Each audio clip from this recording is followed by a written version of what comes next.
고린도서 1장 20절에 보면 아멘에 대해서 이렇게 이야기합니다. 하나님의 약속은 얼마든지 그리스도 안에서 예가 되니 그런즉 그로 말미암아 우리가 아멘하여 하나님께 영광을 돌리게 되느니라. 이 말씀에는 아멘 그리고 아멘과 같은 말이 두 개가 나옵니다. 첫 번째는 예라는 말이고요. 예, 그렇습니다 라는 거고요. 두 번째는 아멘입니다. 그러면서 아멘의 뜻을 우리들에게 일러줍니다. 아멘은 그리스도 안에서 예가 되는 것이다. 그러니까 예수 그리스도를 통해서 우리에게 약속이 이루어진다는 것을 내가 믿고 신뢰하는 것이다. 여러분, 우리가 아멘 할 때 하나님의 약속이 반드시 이루어질 것을 우리가 믿고 있는 것 기억하시기 바랍니다. 그리고 아멘 할 때마다 주의 약속이 반드시 이루어진다라고 확신하시는 분들이 되시기를 주님의 이름으로 축원을 드립니다. 그리고 두 번째는 아멘하여 하나님께 영광을 돌리게 하셨다라는 것. 아멘은 하나님께 영광을 돌리는 것이다 라는 말입니다. 아멘은 그렇게 될 줄 믿습니다 라는 뜻이니까 순종의 마음을 담고 있는 말입니다. 그리고 내가 기도할 때 그 기도가 이루어질 것을 확신하는 것은 또한 나도 그 기도의 말대로 행동하겠다라는 것. 그러니까 내가 내 삶에 하나님의 역사가 있다는 것을 믿고 내가 기도한 대로 나도 행동하겠다라는 것이니 모든 역사의 근원인 하나님께 영광을 돌리는 말이 바로 아멘이 되어진다는 겁니다. 성경에서 유명한 이 말, 그리고 교회에 다니지 않는 사람도 교회에 간다라고 하면 제일 먼저 생각하는 이 말이 내 입술에서 자주, 아니 항상 나오는 말이 될 수 있기를 예수님의 이름으로 축원을 드립니다. 그리고 성경에서 나오는 말 가운데 또 하나 유명한 말이 오늘 말씀 가운데 나옵니다. 거룩한 씨라는 말입니다. 우리가 거룩한 씨라고 이야기할 때 우리는 보통 거기에 우리의 소망을 담아서 이야기를 합니다. 자손, 씨는 자손을 의미하고 자손은 미래를 뜻하니까 우리가 특별히 고난 가운데 있거나 어려움 가운데 있을 때 내가 이 현실을 넘어선 소망의 미래를 바라보고 있다라는 것을 이 거룩한 씨라는 말에 많이 담습니다. 미래를 향한, 미래에 이루어 주실 하나님의 역사에 대한 소망. 그런데 이 거룩한 씨의 본래의 의미는 거룩하다는 것은 구별되었다, 따로 떼어놓았다라는 것이고 씨는 사람, 자손을 뜻합니다. 그러니까 거룩한 씨는 구별된 자손, 구별된 사람이라는 뜻입니다. 이사야서에서, 오늘 우리가 함께 보는 이사야서에서 거룩한 씨, 구별된 자손은 누구냐? 바로 이스라엘 백성들입니다. 이들은 그 민족의 시작의 처음부터 하나님에 의해서 구별된 사람들이었습니다. 그리고 오늘날 거룩한 씨라고 하면 바로 여기 모인 우리를 뜻합니다. 하나님이 구별하신 사람들, 하나님이 구별하신 사람들, 저와 여러분이 바로 그 거룩한 씨가 되어진다라는 겁니다. 여러분, 거룩한 씨의 거룩하다는 것에서 가장 중요한 것은 바로 하나님이 구별해 놓으셨다라는 것, 이것을 잊지 않는 분들 되시기를 바랍니다. 일찍 이런 간증을 했었습니다. 제가 지나가면서 드라마를 보다가 거기에 불교의 승려들이 주관하는 장례를 보았습니다. 그래서 저는 사실 한 번도 불교의 장례식을 보거나 또 참여한 적이 없어서 도대체 어떻게 하나 좀 주의 깊게 보았습니다. 그러면서 이런 생각을 했습니다. 저도 목회자로서 우리 성도님들이 하늘나라에 가실 때 장례를 자주 집례하니까 문득 내가 저 시대에 태어났으면 내가 저렇게 장례를 집례하고 있었을까? 저 스님들 같이, 승려들 같이 불교식으로 장례를 집례하고 있었을까? 그런 생각이 문득 들었습니다. 내가 다른 시대에 태어났으면 다른 종교인, 다른 신앙인이 되었을까? 그리고 조금 더 생각해 보니까 내가 다른 지역에서 태어났으면 다른 종교인, 다른 신앙인이 되었을까? 생각해 보고 또 생각해 보아도 제 대답은 아니요였습니다. 아니야. 내가 그 시대에 태어났어도, 내가 다른 지역에서 태어났어도 내가 절대 그 종교인이나 그 신앙인이 되지는 않았을 거야. 여러분의 대답은 제가 똑같이 물어본다면, 여러분이 다른 시대에 태어나고 여러분이 다른 지역에서 태어났다면 과연 여러분은 다른 종교인 또는 다른 신앙인이 되었을까요? 이 물음에 나의 대답이 무엇일지 오늘 이사야서의 말씀을 통해서 나를 위한 하나님의 생각, 나를 위한 하나님의 구별하심에 대해서 우리가 깊이 바라보고, 그리고 이와 같은 내 속에서의 질문에 우리가 분명히 대답할 수 있는 저와 여러분이 되시기를 예수님의 이름으로 축원을 드립니다. 첫 번째, 나의 자격은 하나님께로부터, 주님께로부터 나옵니다. 며칠 전 우리 목사님들과 함께 한 포럼에 참석했습니다. 주제는 한국 사회와 한국 교회의 트렌드에 대한 것이었습니다. 그 트렌드 가운데 많이 이야기한 것이, 지금 우리가 살아가는 시대는 초개별화 사회, 초개별화 시대라는 겁니다. 예전에 우리는 개인주의를 말했습니다. 개인주의는 무엇이냐면 단체주의, 집단주의에 반대되는 것으로 개인의 가치나 권리나 자유가 국가나 사회나 집단보다 더 앞선다, 우선시된다 라고 여기는 것이 바로 개인주의입니다. 이제까지 우리가 사는 이 사회가 그 개인주의가 점점 더 발전해가는, 더 깊어지는 방향으로 흘러왔습니다. 그런데 초개별화는 그것보다 더 나아간 것입니다. 그러니까 개인의 특성이나 개인의 요구나 개인의 취향이나 개인의 상황에 따라서 이 시대는 맞춤화된 경험을 추구한다는 겁니다.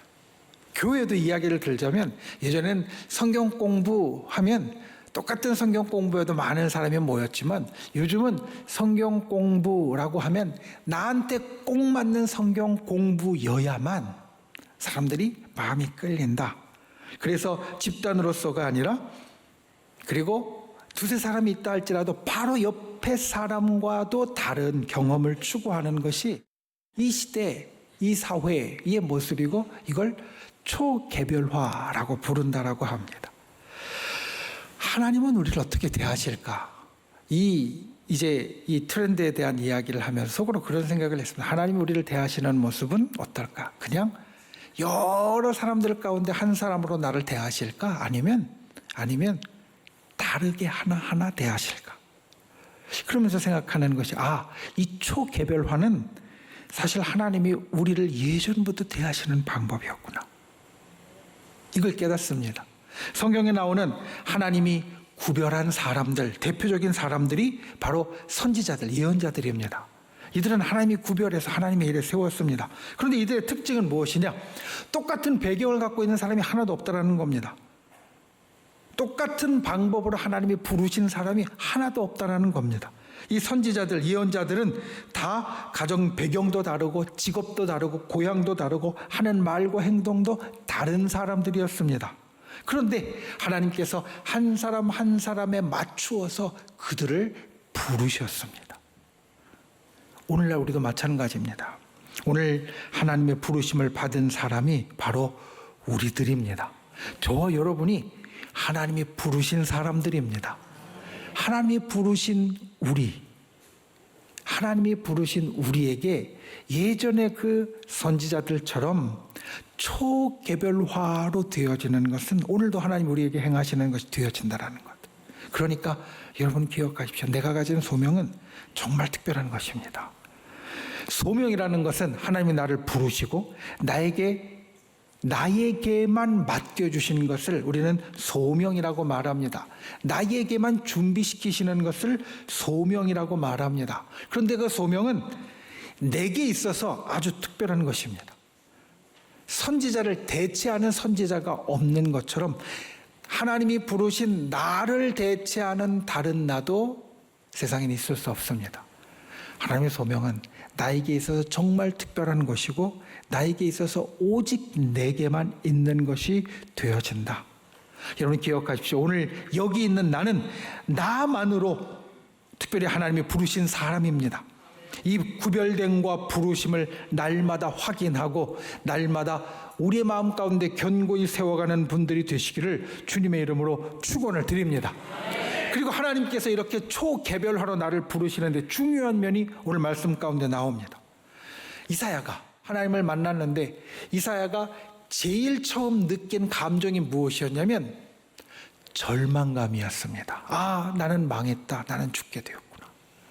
하나님을 만나고 이사야가 제일 처음 느꼈던 마음이 오늘 우리가 6절부터 보았는데 5절 말씀에 보면 아, 화로다.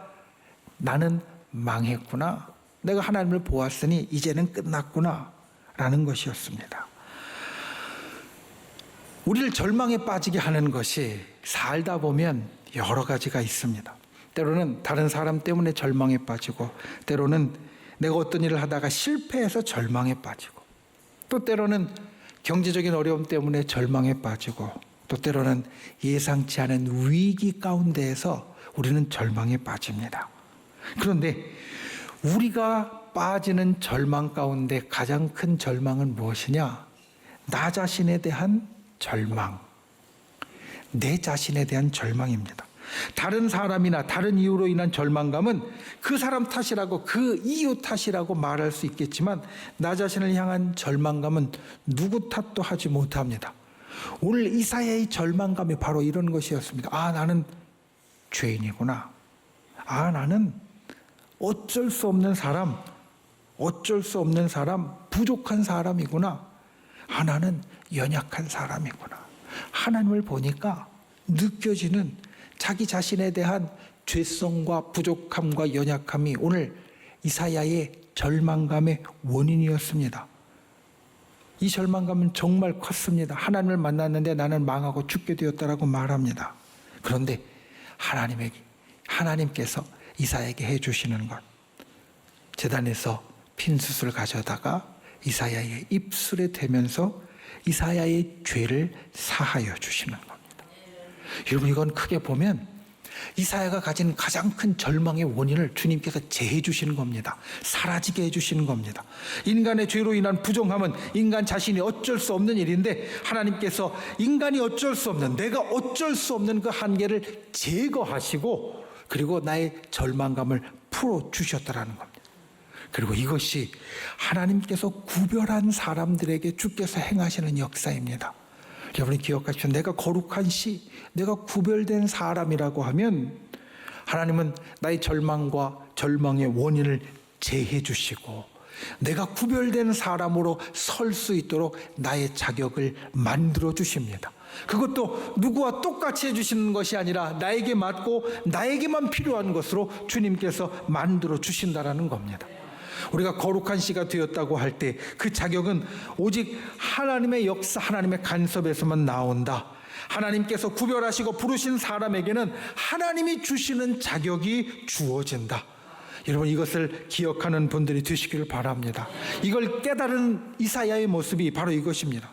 내가 여기 있나이다. 나를 보내소서. 내가 구별되었고 나의 모든 절망의 원인을 이제 하나님께서 제하여 주셨으니까 나는 준비되었습니다. 나는 이제 괜찮습니다. 라고 이야기하는 것이 바로 이사야의 이 말입니다. 내가 여기 있나이다. 나를 보내소서. 우리도 이 땅의 삶을 살면서 이사야와 같이 말할 수 있는 분들이 되시기를 바랍니다. 나의 자격은 하나님께로부터 나오고 내 자격에 필요한 모든 것은 주님이 준비시켜 주십니다. 구별된 우리를 주님이 준비시켜 주십니다. 그때 내가 여기 있다고, 나를 보내시라고 우리는 말할 수 있습니다. 거룩한 씨로서의 나의 자격은 주님이 주신다. 하나님께로부터 나온다. 하나님께서 나를 구별하면서 준비시키신 것, 그것을 주님 앞에 기쁘고 힘써서 사용할 수 있는 저 여러분이 되시기를 예수님의 이름으로 축원을 드립니다. 두 번째, 그루터기에도 역사가 일어납니다. 오늘 우리가 본 말씀들 가운데 성경에 나오는 유명한 단어 거룩한 씨와 함께 또 하나 나오는 것은 그루터기입니다. 그루터기는 나무를 베고 남은 밑둥을 말합니다.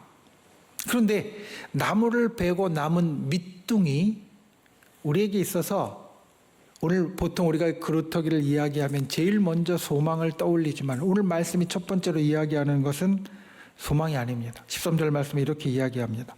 10분의 1이 남았다 할지라도 이것도 삼키운 바 되리라.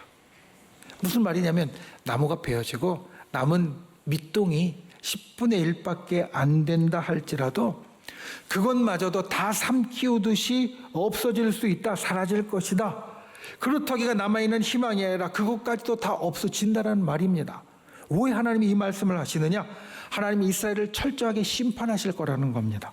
이제까지 완악하고 그리고 반복적으로 하나님을 떠나서 죄를 계속 짓는 이스라엘 백성을 향해 하나님께서는 철저한 심판을 행하실 것이다. 그루터기까지도 다 삼키운 바 되도록 만들어 주실 것이다. 그럼 이 말씀은 무슨 뜻이냐? 이스라엘이 완전히 끝났다라는 겁니다. 거룩한 씨인 이스라엘이 완전히 끝나버렸다. 이 말씀을 보면서 우리를 돌아봅니다. 우리도 거룩한 씨로 하나님 앞에 구별된 자로 살면서 우리 인생에 이와 같은 시간이 있습니다. 하나님이 주신 자격을 가지고 살다가도 쓰라린 일이 있고 때로는 실수도 있고 때로는 넘어짐도 있습니다. 내 삶에서 겨우 그루터기 같이 붙잡고 있었던 남았던 것도 다 뽑혀지고 모든 것이 다 끝장난 것 같은 순간이 있을 수 있습니다. 여러분, 거룩한 씨라도 하나님이 구별한 사람이라도 끝장날 수 있습니다.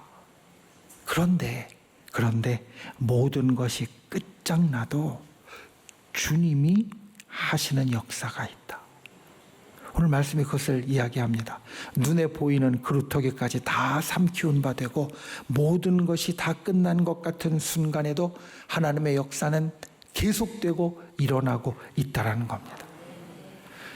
이사야 선지자가 선포할 때에는 이스라엘 백성이 무슨 말인지 몰랐을 겁니다.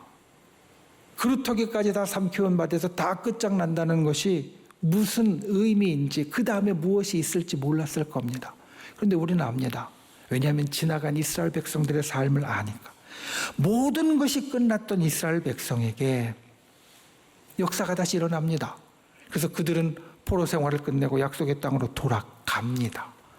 성경의 다른 인물들도 모든 것이 끝난 것 같지만 하나님의 역사가 그 가운데도 여전히 일어나서 다시 그들에게 하나님의 역사와 삶의 역사가 일어납니다. 우리에게도 지나간 시간을 돌이켜보면 모든 것이 다 끝장난 것 같은 순간이 있었는데 그 순간에도 하나님의 역사는 멈추지 않았고 이어졌고 계속해서 일어났습니다. 성경은 이것을 우리들에게 계속 말해줍니다. 요즘 우리가 함께 보는 매일 묵상에서 얼마 전에 막달라 마리아라는 인물을 보았습니다. 이 마리아도 이와 똑같은 것을 우리들에게 일러줍니다. 모든 것이 다 끝난 것 같은 인생의 모습을 이 막달라 마리아가 마지막에 가졌습니다. 이 막달라 마리아는 7 귀신 들렸다가 예수님이 그 귀신을 쫓아내고 치료한 여인입니다. 그래서 예수님을 따르는 여인이 되었고요. 끝까지 따르는 여인이 되었습니다. 예수님의 십자가의 죽음의 자리에까지 있었던 몇몇 여인들 가운데 이 막달라 마리아가 있었습니다. 그리고 이 막달라 마리아는 예수님의 무덤에도 제일 먼저 올라간 사람, 그 가운데 한 명이었습니다.